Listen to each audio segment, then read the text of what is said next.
bienvenue dans ce nouvel épisode de Successful Anonymous. Aujourd'hui, c'est une interview avec Aude que je vous propose. Aude, c'est la fondatrice anciennement de Montessori Academy, aujourd'hui du groupe Montessori International. Je vais la laisser se présenter elle-même. Aude, bienvenue à toi et merci d'avoir accepté mon invitation. Comment vas-tu? Eh bien, écoute, Déborah, je vais très bien. Merci à toi pour cette invitation. Je suis ravie d'être là aujourd'hui. Donc pour me présenter, rapidement et présenter un petit peu mon univers, donc bon, je suis Aude. Je suis maman de 7 enfants et chef d'entreprise depuis 2008. J'ai vraiment porté de nombreuses casquettes au fil, des années, mais là, bon, j'ai réussi à me poser. Ça fait maintenant 11 ans, que je suis dans le Montessori et c'est vraiment un univers, qui me plaît et puis voilà, j'ai décidé vraiment d'aller plus loin, voilà, Mhm, d'aller au-delà de tout ce que j'avais envie, d'apporter. C'est vraiment en 2012, donc j'ai eu ce coup de foudre pour la méthode Montessori. Dans un premier temps, c'était vraiment pour mes propres enfants, pour leur apporter quelque chose de complémentaire à l'école, parce qu'ils étaient déjà, scolarisés. Rapidement, j'ai décidé de me former parce que je me suis dit que sans formation, c'était trop compliqué. Je suis mhm. devenue donc éducatrice Montessori dans une ambiance, 3-6 ans, puis, 6-12 ans. Et très, très rapidement, j'ai compris qu'en fait, je pouvais pas garder toutes ces connaissances pour moi. Il fallait que je les partage, que je les transmette. C'était vraiment devenu un besoin. Dans un premier temps, auprès des parents, donc principalement les parents qui venaient déposer leurs enfants dans notre structure et puis très, très rapidement auprès des professionnels, en fait, qui eux-mêmes souhaitaient, aider, les enfants et mieux les comprendre, en fait. Donc voilà, dans un premier temps, j'ai fondé Montessori Academy, donc qui avait vraiment, vocation, de former, les personnes au Montessori Mhm. et très, très rapidement, je me suis axée, vraiment sur les professionnels. Moi-même, quand je me suis formée, j'ai rencontré une grosse difficulté, c'est que les formations n'étaient pas assez professionnalisantes. C'est C'est-à-dire ça. qu'on n'apprenait pas un métier. On apprenait à faire du Montessori, à pratiquer du Montessori, ce qui était super, mais on n'apprenait pas à devenir éducateur et c'est un réel métier qui s'apprend. Donc je me dis que j'ai bien fait de monter, Montessori Academy parce qu'il y a eu une réelle demande, un réel besoin, de futurs, éducateurs, de personnes qui voulaient se reconvertir professionnellement et devenir éducateurs, mais aussi de professionnels de la petite enfance qui étaient soit déjà en poste, soit qui souhaitaient faire évoluer, leurs conditions Mhm. et leur poste et vraiment le premier constat que j'ai pu faire, c'est que c'était, c heureusement que ça arrivait au bon moment. Voilà, c'est arrivé au bon moment et puis, j'ai décidé très rapidement de monter donc le CFMI, le Centre de formation Montessori International, qui là est un regroupement de plusieurs formatrices. Donc Mhm. aujourd'hui, je suis la directrice du centre de formation, mais on est plusieurs formatrices Montessori. On est aussi, il y a aussi des formatrices, de la petite enfance. Donc parce que cette année, on a décidé de proposer le CAPAEPE, donc là qui est un diplôme d'État. Donc bon, vous voyez toutes ces petites ramifications, elles tournent autour de l'enfant à chaque fois, mais vraiment pour les professionnels de la petite enfance. C'est ce que j'allais dire, c'est ça la particularité, c'est que tu t'es vraiment, très, très rapidement, comme tu le disais, positionnée au niveau de ton business, sur, les professionnels, quoi. Par cette expérience que tu as eue toi-même au moment où tu as voulu te former C'est professionnellement. ça, Mmh. c'est ça. Je me suis vite rendu compte en fait que je ne savais pas, m'occuper d'enfants, gérer un groupe de classe, comprendre leurs besoins. Ça paraît anodin, mais c'est vrai que comprendre l'enfant, c'est pouvoir l'aider. C'est vraiment, hyper important. Puis parfois, c'est aussi pouvoir se comprendre soi-même. L'adulte que nous sommes était un enfant C'est ça. et parfois on arrive à comprendre certaines petites cassures, certaines petites blessures qui nous aident un petit peu à avancer, dans notre rôle d'adulte en fait. C'est ça et certains adultes, sont toujours des enfants aussi, Oui aussi, ne comprennent pas, en fait, comment ils sont devenus adultes. Qu'est-ce qui s'est passé? c'est vrai, c'est pas faux. OK, bah, c'est génial et c'est hyper, intéressant parce que c'est vrai qu'a priori, quand on s'intéresse, à l'univers Montessori, on peut se dire: «Ben, moi, je suis une maman, je me suis, f on peut dire formée, intéressée, instruite, éduquée sur l'univers Montessori. Ben, j'ai toutes ces cartes en main, je sais quoi faire et tout.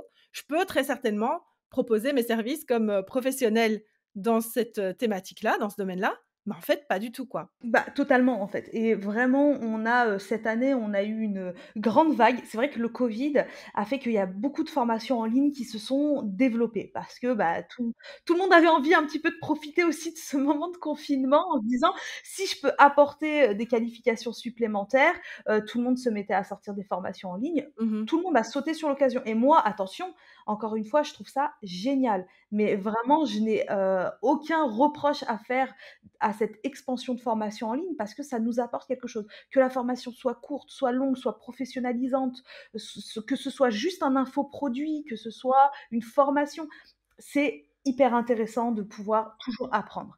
Mais ce qui s'est passé, c'est qu'effectivement, beaucoup de personnes sont tombées sur, des super offres très Mmh. alléchantes. Devenir éducateur Montessori en 1 mois, en 2 mois, en 3 mois La et poudre aux yeux. voilà, ont fini leur formation, se sont dit: «OK, je me lance» et puis derrière, je recevais des messages: «Oui, mais je comprends pas, ça marche pas». Alors OK, reprenons dès le départ, qu'est-ce qui ne marche pas? Bah, l'enfant est pas attentif, l'enfant écoute pas, l'enfant reproduit pas.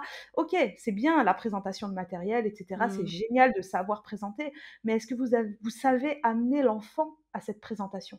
Est-ce que vous savez détecter s'il a besoin de telle ou telle présentation? À quel niveau il en est? Qu'est-ce qu'il a besoin en gros l'enfant? Mmh. Et c'est là que beaucoup de personnes m'ont dit: «Bah non», parce que ça je l'ai pas vu en formation en fait.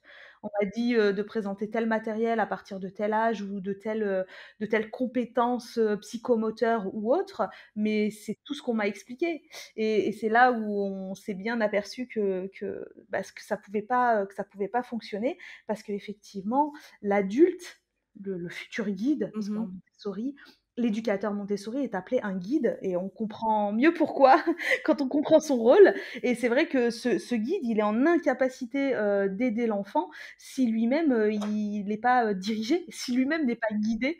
Donc c'est vrai que très, très rapidement, en fait, bah, beaucoup de personnes sont revenues derrière se former en disant: «Bah, je veux vraiment aller plus loin. C'est vraiment ce que je veux faire, ça m'intéresse, mais je veux comprendre comment aider, au mieux l'enfant». OK. Franchement, c'est hyper intéressant. Par rapport à Montessori Academy, si on revient un petit peu en arrière, toi, Oui, tu t'es directement lancée sur Instagram, c'est ça. peut-être sur Facebook avant? Très, très brièvement sur Facebook. Franchement, Facebook, c'était plutôt pour moi quelque chose de très, personnel, en fait. Hein, C'était hein, plus, pour échanger avec les copines, c'est ce ça. genre de choses. OK, donc ça a été plutôt directement Instagram. En tout cas, c'est là qu'on s'est rencontrés, nous. Totalement. Et ça nous rajeunit pas, mais ça, on va pas en parler. Et donc quand tu t'es lancée sur Instagram, tu as fait, le choix de pas te montrer. Oui, totalement. De rien montrer en fait, de toi directement, mais, de mettre en avant donc, Montessori Academy et puis ensuite, le groupe, Montessori International, enfin le centre de formation Montessori International, est ce qu'il est aujourd'hui. Mais, qu'est-ce qui s'est passé quand on remonte à cette époque-là d'Insta, où tu t'es dit: «Ben voilà, Montessori Academy, c'est mon projet, je veux le présenter sur Insta, je veux le faire découvrir au monde entier. Est-ce que je me montre? Est-ce que je me montre pas?» Tu t'es posé des questions? Tu t'es pas posé de questions? Qu'est-ce qui s'est passé? Dis-nous tout, Aude. Alors vraiment, je ne me suis posé aucune question. Pour moi, ça allait de soi que je ne me montrerais pas. Pour moi, en fait, c'était pas intéressant. Me montrer, pourquoi faire? Les gens, ils avaient pas envie de voir, la tête, de Aude. Les gens, ils avaient envie de comprendre un petit peu ce que c'était le Montessori. Donc non, non, très, très rapidement, du moins, même pas très rapidement, tout de suite dès le départ, je ne me suis absolument pas montrée et je dois avouer qu'au départ, hein, soyons honnêtes, au départ, la question ne s'est même pas posée. Je veux Mmh. dire, c'était pour moi, inenvisageable. Il fallait aussi que je me préserve moi, que je préserve ma famille, mes enfants. Je commençais à voir tout doucement les dérives arriver, hein, parce qu'on les a quand même vues, Ouais, ouais. venir. Et c'est vrai que je trouvais pas ça, intéressant et puis il y avait aussi cette peur, heu et qui est encore présente aujourd'hui, hein. Il y a aussi cette peur de dire, «Mais si on se montre, les gens, ils vont nous suivre pour nous, pour ce qu'on Ouais. propose ou parce qu'on se montre et parce que, voilà, parce qu'on expose, notre vie, notre quotidien, tout simplement». Et est-ce que tu as cherché des alternatives, assez vite au fait de pas te montrer? Parce que sur cette thématique-là, on a envie de montrer, comme tu disais, qu'on présente, Du du matériel? matériel, voilà, Ouais, c'est ça, je totalement. trouvais plus le mot. Donc on présente du matériel et cetera. Des fois, tu te dis peut-être: «Ouais, j'ai envie de montrer telle chose, telle chose». Comment tu fais quand tu décides justement de pas te montrer? Quelles alternatives tu trouves à ça? Bah, pour moi, les alternatives, c'était, de juste, filmer les mains. Voilà, juste filmer les mains, juste voilà, ce genre de choses, c'était pour moi très, très bien, ça suffisait, amplement. Et c'est quelque chose que tu as mis en place, spontanément, en fait? Tu t'es pas trop posé de questions? Je pense que c'est venu hyper naturellement. Même en story, je sais que tu filmes des fois des petits bouts, de sorties ou d'activités et cetera, donc je pense que tout ça, c'est venu naturellement? C'est ça. Alors, la partie, tu as raison d'en parler parce que la partie filmer les sorties et tout, au départ, non, je filmais pas trop ça parce que pareil, je trouvais que ça faisait partie de mon intimité, celui de mes enfants, celui de ma famille et je me disais: «Est-ce que j'ai vraiment envie, de partager ça avec, les gens?» Et puis après, je me suis quand même rendu compte que, bah, les gens qui me suivent, ça reste des êtres humains aussi et que de partager que du Montessori, Montessori, ça fait aussi un peu, penser ça peut laisser penser aux gens: Mmh. «Ouais, en fait, elle fait ça H24, waouh, génial et tout» et j'avais pas envie non plus de montrer une image, trop fake Mmh. en disant, bah, elle vit Montessori, elle mange Montessori, Ouais, elle ouais, ouais, c'est respire ça. Montessori. Donc je me suis dit: «Faut quand même un petit peu montrer aux gens qu'il y a une vraie vie». Donc j'ai commencé à et d'ailleurs, c'est ce qui marche à chaque fois en story, en reels ou quoi, c'est ce qui marche, le plus, c'est quand tu marches que quand tu montres la vraie vie, quoi. Ouais, c'est The ça. real life. Donc je me rappelle le premier er reels que j'ai fait, donc ça venait de sortir, sur Instagram. C'était justement un avant-après, une chambre, toute en bazar, une chambre rangée et où j'expliquais aux parents que, bah, oui, c'est normal, on est OK avec ça. Montessori, ça veut pas dire que tout est impeccable tout le temps, H24. Ouais, ouais, c'est ça, c'est important de montrer les coulisses un petit peu et comme tu dis, rassurer en fait finalement, bah, les parents ou les professionnels comme quoi, nul n'est parfait quoi, hein, c'est un Non, mais travail de totalement. chaque instant.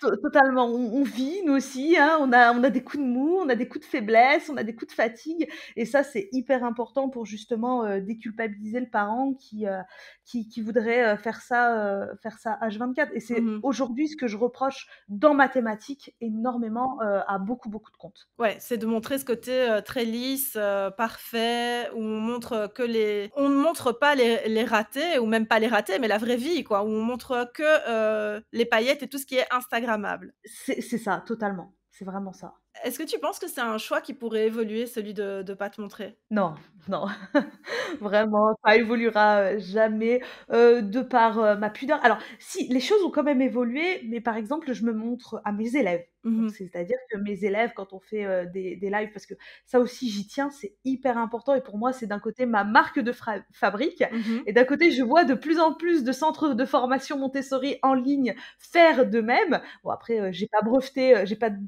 le principe, mais c'est vrai que moi, depuis très, très rapidement, depuis le départ, dans mes formations, il y a des lives. C'est-à-dire que chaque semaine, les élèves assistent à un live où vraiment on revoit les points essentiels ensemble et cetera. Parce que, il faut savoir bon désolée là, je m'écarte un peu du sujet, mais Pas du il tout. faut savoir qu'en neurosciences et ça c'est hyper important justement pour ceux qui veulent faire des formations en ligne ou qui en font, qui en proposent. Il faut savoir qu'en neurosciences, on explique que le cerveau, il est malléable et il apprend de différentes manières. Mais quand on apprend tout le temps de la même manière, bah, le cerveau, au bout d'un moment, il devient feignant et il se dit: «Bon, c'était la même chose que la dernière fois, que la dernière fois, que la dernière fois». Donc il cherche pas à comprendre le contenu, il se dit: «C'est la même chose, c'est encore, une vidéo, une énième vidéo» et il se dit: «Bah, c'est bon, je prendrai le temps d'écouter plus tard». Donc il se déconnecte et le fait de proposer plein de supports, c'est-à-dire que nous, dans nos formations, vous avez des audios, vous avez des vidéos, vous avez que du texte, vous avez des jeux et il y Mmh. a les lives.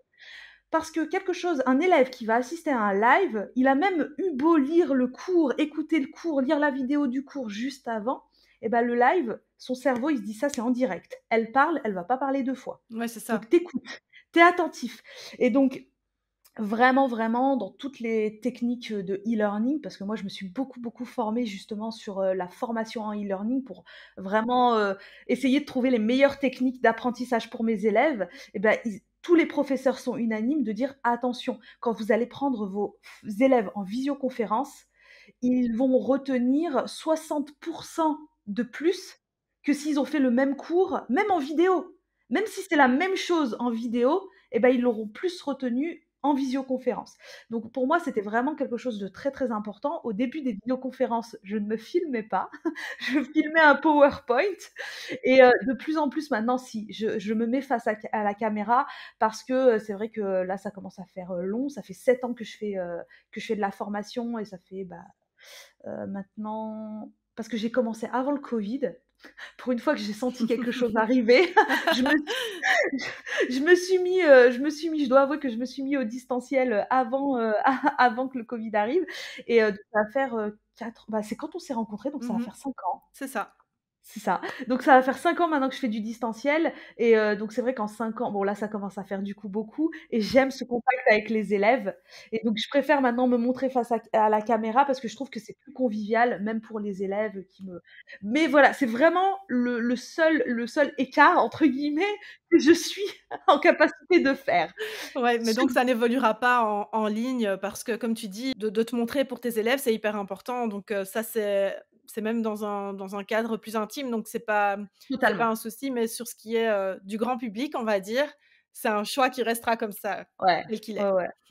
Ouais, vraiment et des fois j'y réfléchis, hein, parce qu'effectivement les choses évoluent, Instagram évolue, l'algorithme pour être visible, soyons clairs, on va pas se mentir, hein, il évolue aussi Mmh mh. et c'est vrai que non, parce qu'en fait, j'ai peur justement d'arriver à un moment donné où il y a une dérive, où on se dit: «Bah oui, mais on se montre juste, lors des lives, Mmh. puis finalement on se montre en story, puis finalement en fait on se montre dans la vie du quotidien et puis finalement en fait on n'a plus de limites, plus de barrières» et je trouve que c'est hyper important. J'ai une vie très atypique, on va pas se mentir. Je suis maman de famille nombreuse, chef d'entreprise. Hem, je sais que ça suscite et pourtant j'essaye vraiment de faire mon mea culpa là-dessus en disant aux gens: «Mais attendez, je ne suis pas parfaite, hein. Ma maison, c'est le bazar, il y en a de partout, bon bref, c'est une catastrophe, mais vraiment j'assume et je remercie mon mari d'être aussi patiente, là-dessus, mais c'est pour leur dire, voilà, on n'a pas rien sans rien. Mmh. Donc c'est vrai que quand on voit sur Instagram une maman, qui a qu'un seul enfant, qui fait que du Montessori toute la journée, du lever au coucher, bah, c'est sûr qu'une maman de 3 enfants qui est débordée par son quotidien, elle va pas se reconnaître.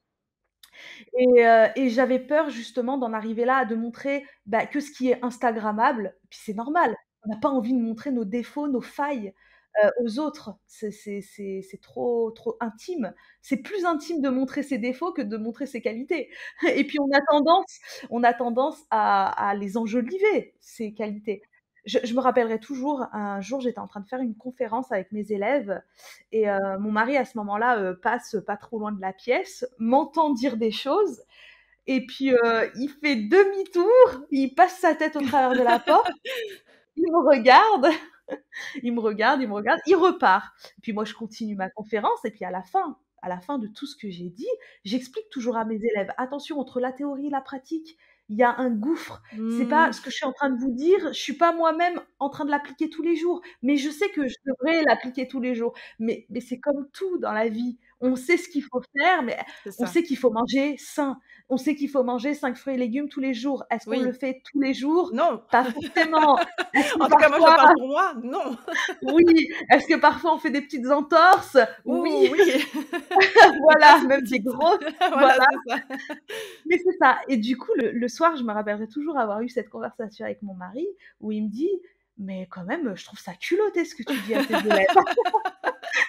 Je dis: «Mais attends, soyons clairs, je leur dis ça, mais je suis toujours très honnête avec elles. Je Oui, leur, tu fais fais le jamais croire. disclaimer. Ouais, ouais, bien sûr. Voilà, je leur fais jamais croire que moi, tout ce que je leur dis, je le mets en pratique H24 dans ma vie. Mmh Il y a mh. des fois, voilà, surtout quand je parle d'éducation positive, bienveillante, je rajoute toujours à la fin à mes élèves: «Je crie, je me fâche, vous inquiétez pas, le parent parfait», comme je dis souvent: «Le parent parfait n'existe pas», voilà, ou sinon il n'a pas d'enfant. C'est Parce que ça, c'est c'est clair, ça, on c'est peut ça. pas Et ça, je pense que c'est pareil que qu'on ait un ou 7 enfants parce que c'est voilà, totalement. ils peuvent, voilà, ils peuvent susciter ça, chez nous, peu importe leur nombre. Mais totalement et c'est pour ça, voilà, pour revenir sur le fait de pas trop se montrer, c'est pour ça que vraiment je pense et j'ai aussi mon mari qui est un garde-fou, Mmh mh. mais c'est vrai, hein, soyons clairs, c'est très important ça aussi de le dire, qu'ils sont là aussi pour nous soutenir dans notre travail, mais aussi nous aider à pas, déviées. Alors, je suis pas en train de dire que celles qui se montrent dévient, hein. Je parle vraiment pour moi, pour ma propre personne. Mmh. Je trouve que c'est nous préserver. Qu'ils soient là aussi pour nous dire, «Attention», c'est aussi, ça nous préserve de dire: «Bah, voilà, on» la le ouais, la dérive, excusez-moi, hein, mais vraiment la ligne entre les 2, entre ne pas se montrer et se montrer, elle est tellement fine qu'effectivement, il y a des gens qui peuvent se montrer, de manière «parfaite» entre guillemets, c'est-à-dire que vraiment, ils parlent, ils expliquent, ils montrent des choses et puis on passe à autre chose. Et puis il y en a qui sont dans l'exagération totale, de montrer leur vie, voilà. Encore alors bon, c'est une petite aparté, si tu veux la couper, tu la couperas.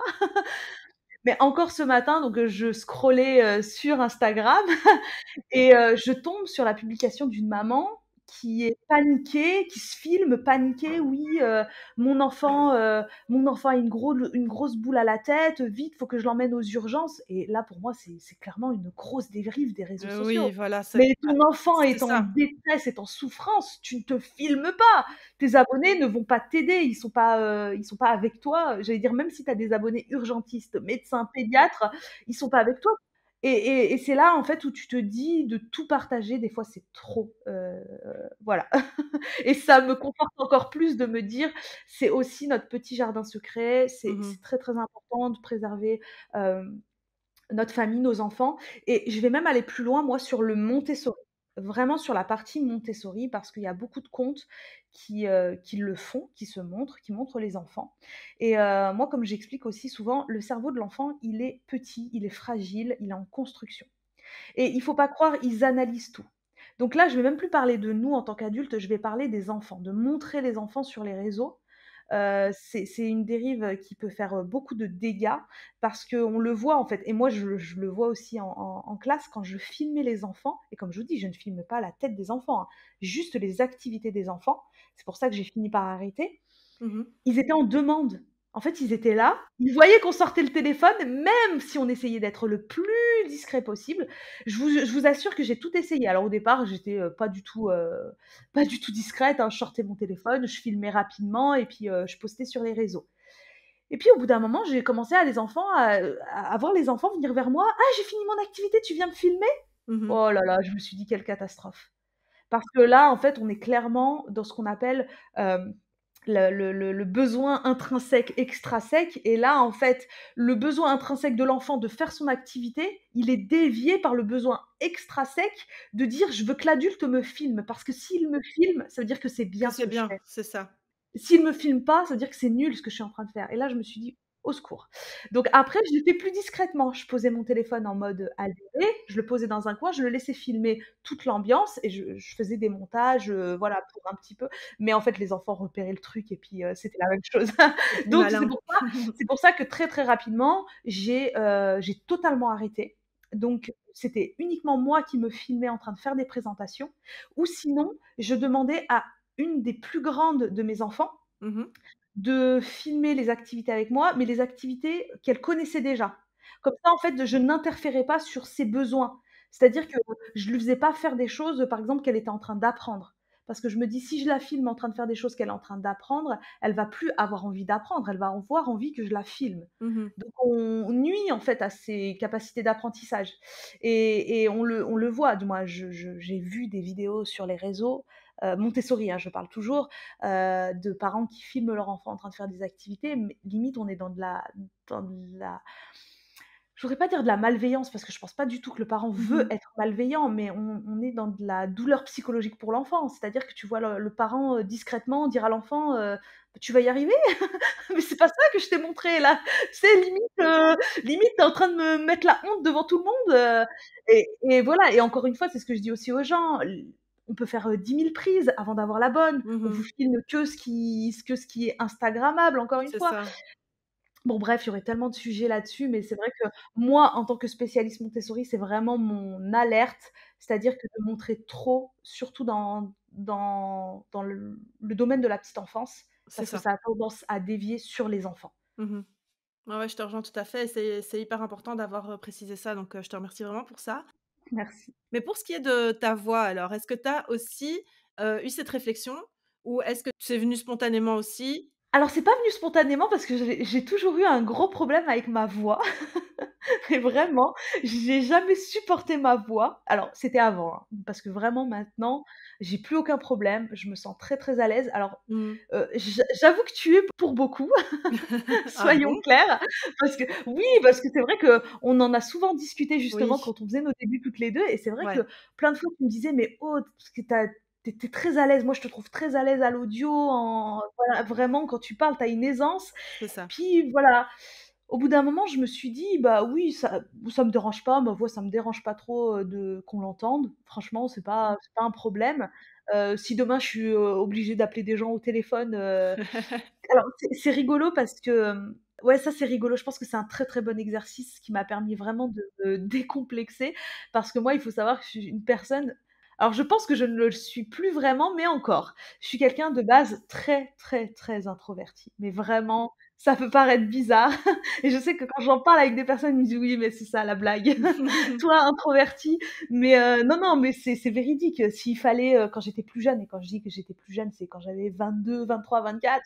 Donc c'est voilà, c'est jeune pour moi maintenant qui en ai 10 de plus, mais s'il fallait que je passe un coup de fil à une administration, même à Ah mon oui. bailleur, c'était une horreur. Mais vraiment, vraiment, je repoussais le coup de fil, jusqu'à la dernière minute, quoi. Et c'est pour ça que ça m'a valu aussi plein de problèmes, parce que des fois, j'attendais tellement la dernière minute pour appeler que c'était trop tard. On me disait: «Oui, mais fallait nous appeler la semaine dernière, madame», Oui, mais je parce pouvais que pas, j'étais pas c'était prête. ouais, c'était vraiment, je transpirais, j'avais le cœur qui battait à 1000 à l'heure, je les mains moites. Et ça a ponctué toute mon enfance, toute ma jeunesse. S'il fallait que j'aille parler à un professeur pour lui poser une question, c'était une horreur.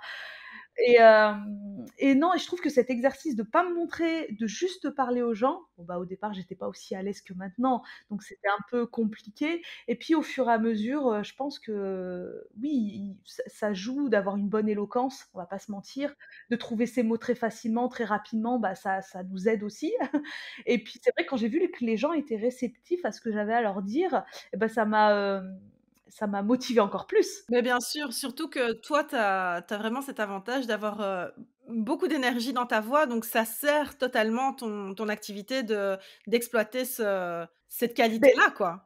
Mais c'est exactement ça. Alors pour te faire rigoler, à un moment donné, donc bon, pour celles qui ont suivi, vous verrez de quelle période je parle. Pour celles qui n'ont pas suivi, il y a pas d'intérêt, mais à un moment donné, j'ai souhaité faire un partenariat avec un autre centre de formation. Donc je me Oui. suis retrouvée à faire des lives avec des formatrices de ce même centre de formation. Et moi, je me montrais pas. La formatrice qui était, avec moi, elle se montrait, donc on était en duo live Instagram. Elle se montrait, moi par contre, je me montrais pas, et ça, c'était pour moi rédhibitoire. De toute manière, Mmh. je ne transigerais pas. Et à la suite de ce live, je vous jure, véridique, les gens m'ont envoyé: «La formatrice, on la voyait, elle nous donnait pas du tout envie. Toi, juste tu parlais, ta voix, elle dégageait quelque chose qui nous donnait envie de venir vers toi». Donc la preuve que se montrer, ça fait pas tout. Ça Ça fait fait pas tout, c'est vraiment ça. pas tout. Mmh. Ouais, ouais, absolument, et c'est vrai que c'est marrant. J'allais justement le dire, il y a des personnes qui se montrent, mais qui dégagent pas autant de ouais, d'énergie, et cetera. Donc là, c'est vraiment top que tu puisses être relax par rapport à ça. Donc évidemment, dans tes formations, ben, il y a la partie où tu parles. En plus, on te voit Totalement. dans les lives que tu fais avec tes élèves. On t'entend aussi dans des lives Instagram et quelquefois même en story. Est-ce que petite question, subsidiaire, ma chère Aude, est-ce qu'on peut, entendre ta voix dans un podcast? Alors oui, oui, oui, oui, le podcast, il est en préparation depuis plus de 3 Mmh. ans. Eh oui, je sais! Donc en fait, je dois avouer que je veux tellement faire de choses. C'est un peu mon côté, multicasquette. Je veux Mmh. tellement faire de choses, tellement apporter. Là, je suis en train de préparer, alors je devais préparer, ça me fait rigoler parce qu'en fait, je repense au live, où j'ai assisté, où tu étais avec, Safia, Mmh. qui, parlait elle aussi de son programme et qui disait: «Ça devait être un petit programme de Oui, quelques c'est jours et ça. finalement, c'est plusieurs semaines». Et ben, en fait, c'est exactement la même chose. J'ai dit à une de mes collègues: «Oui, viens, on fait une masterclass, sur, 3-4 heures, pour, expliquer aux élèves comment on passe de la classe 3-6 à la classe 6-12». Elle me dit: «Ouais, génial, c'est une trop bonne idée», parce que ça, c'est vrai que c'est très peu vu dans les formations Montessori, ce passage de niveau me dit: «Pas de souci, envoie-moi le plan de formation et on commence à travailler dessus». Je lui ai envoyé un plan de formation, en 8 modules. Elle me dit: «Mais ça, c'est une formation, c'est pas une masterclass, on fait pas C'est ça. rentrer ça en 3 heures, impossible!» Donc non, là, je dois avouer que je délègue beaucoup. Donc même la partie podcast va être déléguée. Alors elle va pas être déléguée dans la création du podcast, hein, c'est moi qui vais le créer, mais voilà, je vais prendre une personne qui va m'aider dans le montage et dans l'export, sur, les différentes plateformes parce que, moi, j'aime parler. Ouais. Donc je parle, j'ai déjà, au moins, ah ouais, je dois avoir une vingtaine de podcasts de entre 20 et 30 minutes. J'essaie de faire des formats courts qui sont déjà prêts Ah bah, c'est sur bien, le l'éducation. projet est Ouais, ouais, donc avancé. oui, c'est ça, en fait, il manque que les montages et puis après de tout balancer sur les plateformes. Donc vraiment, ça va parler du Montessori, mais de l'éducation en général, des Mmh. enfants, de leur développement. Vraiment, j'ai tout englobé parce que vraiment le Montessori, au-delà d'une pédagogie éducative, Mmh mh. où on apprend à utiliser du matériel, c'est vraiment au-delà. On apprend, à «s'occuper» entre guillemets de l'enfant, à l'aider à évoluer, à grandir et à devenir un adulte. Donc c'est important de parler aussi de tous les aspects, voilà, j'ai parlé dans un podcast, j'ai parlé par exemple de l'empathie chez l'enfant. Mmh. Je trouve que c'est quelque chose de très, très intéressant parce que dès tout petit, il y a cette notion d'empathie qui se crée chez le 0-3 ans et si on l'accompagne pas dans cette création d'empathie, eh bah, ça peut pas marcher. Et il y a plein de choses qui parfois on se dit: «Ah bah, je veux être un parent bienveillant donc je fais ça» et en fait on se rend compte qu'on est bienveillant vis-à-vis des autres mais pas vis-à-vis de notre enfant donc ça marche Oui, pas. c'est ça, ouais, ouais. Donc c'est vraiment un podcast qui va être aussi bien pour les parents que les professionnels parce que ça concerne tout le monde en fait. Hyper intéressant. Moi, j'ai hâte qu'il sorte. Tu as déjà une petite idée de du timing? Pas Pas du du tout? tout, parce que là, comme je te dis, j'ai vraiment envie de sortir les ateliers gratuits, que je prépare. Parce qu'encore une fois, c'est vraiment j'insiste, moi, mon métier aujourd'hui, c'est vraiment d'être formatrice Montessori, formatrice de même la petite enfance plus généralement et d'accompagner les parents. Nos formations Montessori, ce sont des formations professionnelles, donc effectivement, qui ont un certain coût, mais qui est justifié au nombre d'heures de travail qu'il y a et vraiment les élèves, elles en ressortent, mais tellement enrichies. Mmh Mais mh. de l'autre côté, on veut aussi partager des choses, sans forcément qu'il y ait une notion, financière derrière. Le but, c'est de faire évoluer, tout le monde. Donc effectivement, il y a beaucoup de choses qui sont en préparation, donc c'est sûr qu'à la rentrée, ça sera sorti, Ah! sûr. Bon, ça va, c'est déjà pas mal Voilà, en termes de exactement. timing, c'est bien, on est bien. OK, donc gare à Ouais, toi, je reviens voir tout ça d'ici la rentrée. pas de souci. OK, alors Aude, avant qu'on se quitte, est-ce que tu aurais un conseil à donner aux femmes qui ont envie de se lancer en ligne, mais qui ont peur de pas être remarquées, tu vois? Parce qu'elles se disent: «Je me montre pas». Parce que, quand on voit ton parcours, je fais une petite parenthèse, mais quand on voit ton parcours, Ouais, il est hyper inspirant, tu vois? Tu es passée d'une structure à une autre, tu as eu un partenariat, puis ça n'a pas été, mais tu as jamais lâché l'affaire, tu es toujours restée, fidèle à tes valeurs et à ton éthique et à tes idées, de base. Donc, tu ne t'es pas montrée, mais ton entreprise a fait un bond incroyable. totalement.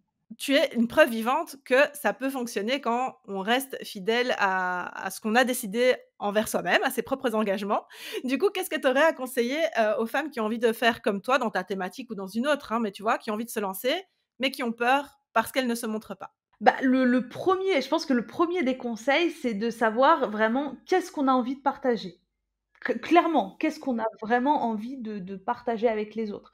Parce que encore une fois, il y a des gens, ils vont clairement te dire: «Moi, j'ai envie de partager mon quotidien, ma Ouais, c'est ça. ma vie, quand je fais à manger, quand je fais le ménage et tout» et c'est louable et il y a rien à redire là-dessus. Mais c'est vrai que quand on a envie de partager quelque chose de plus profond, au-delà de nous-mêmes, en fait, au-delà de notre personne, franchement, il faut absolument pas craindre de ne pas se montrer parce que les gens, ils seront réceptifs. Moi, je l'ai vu vraiment les gens sont présents, les gens sont là, les gens sont à l'écoute. On aura toujours des détracteurs qui auront toujours quelque chose à redire. Moi, très régulièrement dans mes lives, j'ai un petit message, qui dit, «Oh pourquoi on voit rien?» Moi Ah j'aime pas les oui. lives où on voit rien. Oui, bah, écoute, si tu aimes pas les lives où on voit rien, sors. Je veux dire, il y a la radio qui existe et pourtant la radio, on voit rien et personne n'a à redire sur le format radio C'est ça. et comme j'explique aux gens, je dis pareil, quand vous écoutez un podcast, on voit rien sur un podcast et personne n'a à redire sur le podcast. Donc vraiment, quand on a quelque chose, à partager, j'allais dire quand on a quelque chose de valeur à partager, mais même pas. Quand on a quelque chose de sincère à partager, c'est là Ouais. que les gens sont réceptifs et vraiment, encore une fois, il faut pas, se tracasser. Moi, quand j'ai commencé, alors j'ai des gros soucis de 10, Mmh. donc voilà, c'est pas un secret, je n'en fais pas un secret et du coup, c'est vrai que quand j'ai commencé, bah, pareil, au-delà de ne pas me montrer, on me disait souvent: «Ah, toutes les fautes d'orthographe, et bah, ça, c'est plutôt dans les posts. On est bien d'accord que dans mes cours de formation, ils sont relus, Bien ils sont sûr. corrigés par des personnes et Mmh. c'est logique. Je veux dire, même quelqu'un qui est hyper bon en orthographe, je peux vous assurer qu'il a une relectrice ou un relecteur d'ailleurs, il a Et quelqu'un parfois qui même relit. après ça, il y a encore des fautes qui persistent, c'est Totalement, mais vraiment, vraiment, il faut vraiment arrêter avec ce cette complexe. lubie. Ouais, c'est ça, cette lubie de dire, l'orthographe, faut que ça soit impeccable. Bon, je suis bien d'accord que si j'écris, le chat et la vache et AI, vous allez dire: «Là, tu abuses, Aude, quand même». Voilà, mais on est bien d'accord que si c'est une faute de frappe, d'accent, de Mmh. machin, de des fois en plus alors moi, je vous assure que comme j'aime beaucoup parler, je fais souvent en plus de la dictée vocale. Mmh. Et ça, des fois, c'est une catastrophe. Si j'envoie sans me relire, alors Le le le correcteur le orthographique. ah ouais, il s'en est donné à cœur joie. Donc c'est pour vous dire que vous aurez toujours des détracteurs, il y aura toujours des gens qui auront à redire, mais quand on regarde que cette proportion, elle est tellement minime, Mmh. heu, moi depuis que j'ai commencé donc je vous ai dit, ça fait 7 ans, j'ai peut-être dû avoir une dizaine de personnes qui a émis des critiques publiques vis-à-vis de moi. 10 personnes en 7 ans, on est sur une petite moyenne, d'1,5. Je pense que c'est bon, je peux m'en remettre. Mais c'est vrai que l'introvertie que je suis au départ avait beaucoup de mal à passer outre. Bien sûr. Vraiment, vraiment, je vous assure que c'était une catastrophe. Je restais enfermée dans ma chambre en me disant: «C'est bon, j'arrête tout» Mmh. et en fait, quand j'avais des gens derrière qui m'envoyaient des messages en me disant heureusement que j'ai pas de haters moi parce que sinon c'est fini, hein. Non, je rigole, petite blague à part. Mais ce que je veux dire, c'est qu'au bout d'un moment, je me suis dit: «Il y a tellement plus de gens qui aiment ce que je partage C'est que ça, de gens qui n'aiment pas, que le fait que je me montre pas, c'est pas un problème. Les gens s'en moquent de savoir à quoi je ressemble et ce qui est important, c'est ce que vous allez transmettre». Et vraiment, comme tu l'as dit tout à l'heure, Déborah, il y a des gens, parfois, ils se montrent, ils transmettent rien. c'est Il y a ça. pas d'authenticité, il y a pas d'émotion. Mmh. Et du coup, très vite, bah, c'est plus intéressant, en fait. Il y a pas cette touche où tu te dis: «Waouh, j'ai envie de continuer à voir, ce que cette personne partage». Alors que voilà, partager des contenus, authentiques, voilà, c'est le mot. Authentique, ça va être la clé, et puis encore une fois, voilà, le but, il vaut mieux avoir 500 personnes qui nous suivent, C'est ça. qualitatifs, qui sont vraiment là pour écouter ce qu'on a à dire et ce qu'on a à partager, que 10 000 personnes, mais voilà, que la plupart, s'intéressent même pas à ce qu'on fait. C'est très démotivant. Je vous assure Mmh. que ça peut être très, très démotivant de partager, de se dire: «Ah bah ouais, j'ai 10 000 personnes qui me suivent, j'ai, 5 personnes qui ont aimé mon post». Ouais, c'est ça. Ah, je suis Donc tout à fait d'accord avec toi sur ça. Ouais, ouais, c'est hyper important. Il faut arrêter de faire une fixation sur le nombre de personnes qui suivent et tout. Et si tu peux impacter, comme tu disais, même 100 personnes, si tu as une audience de 100 personnes, mais les 100 personnes, elles sont là, elles sont vraiment là, elles interagissent avec toi, tu sens que tu les as aidées, que tu leur es utile. Parce que ça, je pense que pour les totalement, grandes hypersensibles que nous sommes, c'est la clé de tout. On a besoin de se sentir totalement. utile, que ça ait du sens, etc. Donc ouais, vaut mieux ça que d'avoir, comme tu dis, une communauté de 10 000 personnes, dont 5 000 sont des robots qui répondent des trucs incohérents en anglais sous chaque post. Oui. C'est ça, c'est ça. Là, en plus, en ce moment, là, sur Instagram, Ça y va, il hein. y a pas mal, d'attaques. Ouais, Ouais. vraiment. Non, non, mais donc je te rejoins et vraiment merci pour ce très, très, très, très, très, très, très bon rappel que tu viens de nous donner. Donc pour ce conseil aux femmes qui auraient éventuellement peur de se lancer en ligne, quoi. Merci beaucoup, Aude. Bah, merci aussi à toi, Déborah, vraiment sincèrement, parce que, je trouve que de mettre à l'honneur et de mettre en avant ces femmes qui ont décidé justement de ne pas se montrer, c'est très important justement pour valoriser et dire: «On n'a pas besoin de se montrer pour, réussir». Je veux dire, voilà, sans trop dévoiler de nos vies, mais Mmh. respectivement avec plusieurs personnes, on a commencé en même temps. Toutes, on ne se montre pas et je trouve que franchement, vraiment, je remercie Dieu pour ça parce qu'on Mmh. s'en est très bien sortis. Mais pourquoi? Et encore une fois, la clé, c'est parce qu'on avait quelque chose de qualitatif à partager avec notre communauté et donc ça a été, moi je trouve que ça a été, très bien réceptionné C'est et ça. ça, c'est super. Ouais, ouais, vraiment, bah, je partage tout, hein. Je mets un petit cœur sous tout ce que tu viens de dire. Génial. Des likes, des pouces, tout ce que tu veux. Et alors, est-ce que tu peux encore nous refaire un petit topo, je dirais, sur ton actualité ou sur ce qui va arriver à moyen terme? Puisque tu nous as parlé donc du podcast, ça on sait, c'est pour la rentrée, je vais te laisser tranquille avec cette histoire-là. Tu as parlé des ateliers gratuits et cetera, mais donc globalement, tu peux nous refaire un petit point sur ton actualité? Alors, bah, globalement, je vous avouerai qu'on est pas mal occupés. Donc généralement, les formations Montessori, elles ouvrent de octobre à juin. Mmh. Voilà, elles démarrent en octobre, elles finissent en juin. Mais là, on a eu une telle vague de demandes. C'est quand que ça ouvre? C'est quand que ça Ouais. ouvre? Donc, bah, lundi, alors vous voyez, c'est très, très, du moins le 20 février, on réouvre les inscriptions pour les formations 03, 36, Mmh.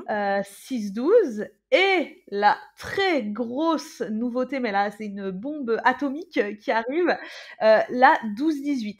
Ah! Donc vraiment, c'est une Génial. formation, qui est à destination des professionnels de la petite enfance, donc qui ont déjà été formés soit en petite enfance ou en Montessori, pas forcément en Montessori, mais vraiment qui ont vocation de travailler avec des adolescents.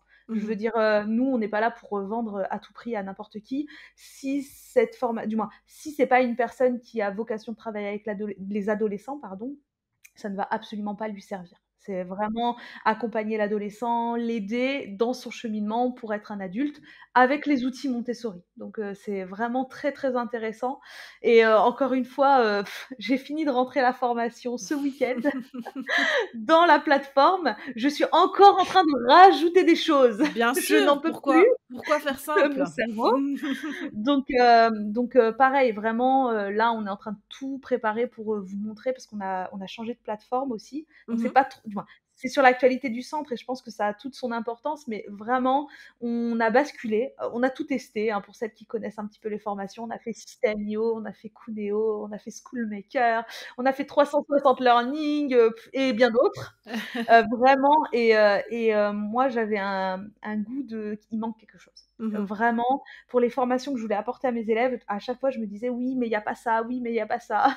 Je le trouvais dans une formation dans une plateforme, mais je le trouvais pas dans C'est l'autre. ça. Et ben, ni une ni deux, on a créé notre propre plateforme de Ah bah, ça, formation. c'est génial. Donc vraiment, c'est quelque chose d'inédit. C'est, comme j'aime l'appeler, c'est un mini réseau social, de la petite enfance. Donc vraiment, les élèves qui sont inscrits sur la plateforme, ils ont accès à leurs cours, ils ont accès à leurs professeurs, ils ont accès à leur classe. Donc, on a essayé de réunir les élèves par classe, Mmh. justement alors par exemple, les élèves qui commencent d'une année, à une autre, moi qui commencent en octobre jusqu'en juin, ils sont dans une même classe. Là, on va ouvrir une session donc où tout le monde pourra venir s'inscrire et ils seront dans leur propre classe aussi. Ils n'arriveront pas dans une classe qui est déjà constituée comme ça, vraiment, ils peuvent échanger, interagir et puis ça rend un petit peu, la formation en ligne un petit peu plus humaine, en fait. Mmh. C'est-à-dire que vraiment, alors généralement, je fonctionnais comme beaucoup de formateurs font, on fonctionne avec un groupe Telegram ou C'est ça. WhatsApp. Mmh. Bah, nous, en fait, le groupe Telegram et WhatsApp, il a été propulsé sur la plateforme. Donc vraiment, les élèves n'ont pas besoin de sortir de la formation, D'accord. de la plateforme pour communiquer avec la prof, pour Ouais, ouais, communiquer c'est avec les génial autres ça. élèves, pour échanger, envoyer des documents, envoyer des photos. Ils peuvent vraiment tout faire. Vraiment, là, je vois pas ce qu'ils ne pourraient pas faire en relation avec la formation. Bien Mmh. entendu, elle fait pas encore le café, la C'est plateforme, ça. mais du coup, c'était vraiment le but de réunir tout. Il y a des jeux, des applications, de techniques, de neurosciences en e-learning sur la plateforme. Vraiment, et tu me connais, hein, Déborah, je suis rarement fière de ce que je fais. Ça, c'est un gros, gros problème. J'ai toujours Mmh. quelque chose à redire, Mmh. mais Mais cette là, tu es plateforme contente? ah ouais, Mmh. cette plateforme vraiment, quand j'ai commencé à apprendre, quand j'ai commencé à me former, j'aurais voulu avoir ce type de plateforme. Parce que vraiment les élèves sont guidés, sont chouchoutés. Je veux dire, vous appuyez sur commencer la formation, Et vous on se arrivez laisse plus à vous porter, quoi. arrêter. Voilà, c'est ça. J'ai beaucoup d'élèves qui me disent: «Mais des fois, il est 2 heures du matin», je me dis: «Bon, faut peut-être que j'aille me coucher, quoi». Ouais, Parce trop qu'en bien fait, ça. ils voient pas vraiment, c'est un système de cours, exercices, petits jeux. C'est surtout ça, vraiment, on a utilisé les techniques Montessori avec les adultes, tout simplement.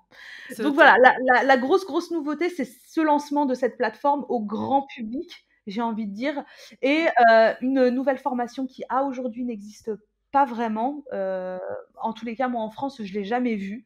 C'est une formation aussi sur la psychopédagogie. Alors, qu'est-ce que c'est la psychopédagogie? En gros, alors psychopédagogie Montessori, bien Mmh. entendu, mais elle pourra s'appliquer à, tous les corps de métier, en fait, qui travaillent dans la petite enfance. C'est vraiment comprendre qu'est-ce que c'est la pédagogie Montessori, pourquoi on la met en application, quels sont les bienfaits de cette application et comprendre le développement de l'enfant, les besoins de l'enfant, les neurosciences Mmh. affectives, les neurosciences cognitives. Donc vraiment, en fait, comprendre l'enfant. Et on l'a sorti ce chapitre, parce que c'est même pas un module, hein, dedans il y a 5 modules. Donc ce chapitre entier, on l'a sorti de la formation Montessori pour pouvoir la proposer à tous les professionnels de la petite enfance.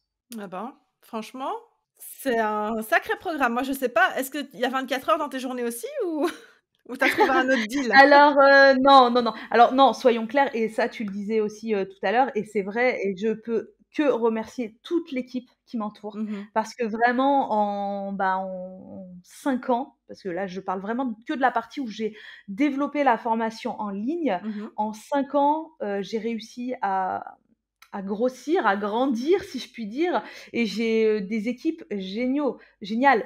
J'ai des Mmh. équipes géniales, pardon. Donc, ces équipes, elles sont constituées, d'une chargée administrative, d'une community manager. Qu'est-ce qu'il y a d'autre? Les formatrices qui sont à côté aussi, qui gèrent, beaucoup de choses et qui m'ont permis, en fait, de me dégager du temps pour la Mmh. création. Ce qui me plaît vraiment. En fait, je dois être honnête avec vous, d'être, dirigeant d'un centre de formation, c'est pas ça qui me plaît. Moi, c'est de créer, du contenu, de créer des formations et d'aider les parents et les professionnels. Et grâce à cette équipe, en fait, j'ai pu le faire. Et très, très honnêtement, je me rends compte que grâce à cette équipe, je peux apporter des choses qualitatives. Il y a 2 ans en arrière, il suffisait qu'il y ait un bug sur la plateforme, j'étais complètement sous l'eau parce Mmh. qu'il faut que je gère les élèves, il faut que je gère la plateforme, il faut que je gère ci. Alors que là, plus du tout. Il y a aussi une webmaster qui nous accompagne, une rédactrice SEO, heu, une super, personne, n'est-ce pas, Safia? Gros, gros bisous à elle, qui s'occupe de nos pages de vente. Mmh. Donc tout ça, c'est hyper important parce qu'en fait, on se rend compte que, bah, on se donne de la force les unes les autres Ouais. et plus le CFMI prend de l'ampleur, plus on a des formatrices qui nous appellent des 4 coins du monde carrément, en nous disant: Waouh. «Bah, voilà, moi je propose telle formation, j'ai vu que vous l'aviez pas dans votre catalogue, est-ce que ça vous intéresse?» Là, on va rentrer des nouvelles formations, on va rentrer une formation Snozellen que je ne Mmh. connaissais pas du tout. C'est des techniques, de luminothérapie. Bon, Ah ouais. je schématise très c'est pas du tout c'est pas vraiment ça. Celles qui connaissent et qui m'entendraient, je crois qu'elles s'arracheraient les cheveux. Mais en gros, c'est vraiment, utiliser les lumières pour les tout petits, pour les 0-3 ans, pour, les éveiller et je trouve que ça c'est pas du Montessori, mais ça va dans cette dynamique du Montessori, donc c'est génial. On a une formatrice en portage qui arrive pour parler, du portage physiologique des Mmh. petits, une formatrice en DME. En fait, tout ce qu'on met en place aujourd'hui, c'est de réunir les meilleurs pour apporter le meilleur aux parents et aux professionnels. Tout simplement. Tout simplement. Rien que ça. Voilà. Non, mais je trouve que c'est très important parce que c'est vrai que, on parlait des réseaux, de se montrer, de pas se Mmh. montrer et cetera et moi je trouve que dans ma thématique, alors ça va peut-être, en choquer certaines, mais je trouve qu'il y a, un certain manque de bienveillance entre adultes. Qui parfois est palpable, parfois non et heureusement, hein, parce que c'est pas le but, mais parfois ça j'en ai été moi-même un peu choquée et écœurée et je trouve que vraiment le but, c'est qu'on s'apporte des choses, très complémentaires et qu'on puisse avancer dans le même sens, en fait. Mmh. Moi, comme je dis souvent, dans ma thématique, hein, vraiment, j'ai pas de concurrente. J'ai des collègues, j'ai des consoeurs, Absolument. c'est important pour moi vraiment que c'est cette étiquette qu'on est les unes envers les autres parce que, on a toutes quelque chose à apporter, on a toute une sensibilité, pardon. Moi, je suis maman de 7 enfants, donc j'ai ma sensibilité de maman de famille nombreuse, Mmh. que quelqu'un qui a qu'un seul enfant ou qui n'a pas du tout d'enfant n'aura pas C'est et elle ça. aura pas une moins bonne sensibilité que moi, elle en aura une différente qui pourra être intéressante parce qu'elle aura un autre point de vue et on est empreint de notre, vécu personnel sur ce qu'on retransmet à nos élèves. Donc je trouve que d'avoir une diversité de personnes, c'est très important. Magnifique et je te rejoins tout à fait parce que c'est ce que je dis également aux membres de la Social Media School, donc les filles qui apprennent à être social media manager dans ma formation. Je leur dis exactement la même chose, qu'il y a pas de concurrence, en fait. Il y a que des collègues, quoi. Donc comme tu dis et j'aime beaucoup ta vision de, on va dire, de sororité. Ça fait un peu cliché, mais c'est ça, quoi. Au Non, mais final, ouais, vraiment. c'est on s'aide à être, meilleures et à se compléter finalement et aucune ne ressemble à aucune autre, donc c'est vraiment top. Merci 1000 fois pour tous ces voilà, toutes ces vibes, tu vois, très positives, très, encourageantes. Moi, j'adore ça, j'aime beaucoup ça et je te remercie vraiment beaucoup pour tout ce que tu nous as transmis sans filtre et avec beaucoup de douceur, Aude. Merci 1000 fois et je Merci à toi, remercie Déborah. et je remercie aussi, ben, les filles qui nous auront écoutées. Donc je vais mettre tout ce qui est en rapport avec, tout ce dont tu nous as parlé, je vais le mettre en lien sous l'épisode et faut vraiment pas hésiter à te contacter. Donc je vais mettre toutes les possibilités pour te contacter, Instagram, email, tout ce qu'il faut et que les personnes n'hésitent pas à te contacter si elles ont des questions ou besoin de compléments d'informations sur ce que tu proposes parce que c'est hyper Totalement. intéressant. Donc ben, merci Aude, je te laisse le mot de la fin et je te fais de gros bisous et bisous à vous toutes. Merci encore à toi, Déborah, de m'avoir reçue. Merci à vous, effectivement, de m'avoir écoutée. Vraiment, le petit mot de la fin, c'est justement restez vous-même. Vraiment, c'est très, très important. Je continue dans cette thématique de l'enfant, de dire, voilà, aujourd'hui, nous sommes devenus peut-être les adultes qu'on n'aurait pas pensé devenir, mais il faut toujours être fier de ce qu'on a fait et se dire que c'est jamais, jamais trop tard. Moi, quand je vois mon parcours, il y a 10 ans en arrière et où j'en suis arrivée, aujourd'hui, bah, je ressens une grande fierté et je me dis qu'aujourd'hui, j'ai vraiment encore plus envie de transmettre tout ça aux enfants de demain pour qu'eux aussi soient fiers de l'adulte qu'ils deviendront. Waouh! Merci beaucoup Aude. Ben, hâte de voir tout ça se mettre en place et d'en voir encore davantage, sur ce que tu nous proposes. Merci beaucoup Aude. Merci Déborah.